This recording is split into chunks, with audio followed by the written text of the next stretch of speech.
Hello, in this video I'm gonna show you how to change notification sound on OnePlus Nord 4.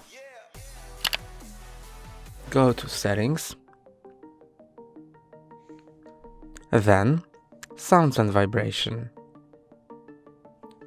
Scroll down to Notification Tone, and now you can choose which category of themes you want to use or use a custom sound from your device.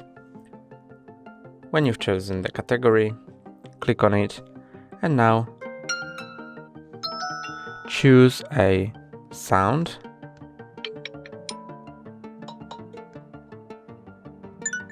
You can choose any sound you want.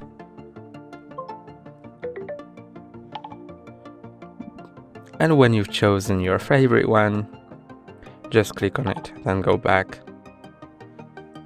And now it's been set. That's all for today. Don't forget to like and subscribe. See you next time.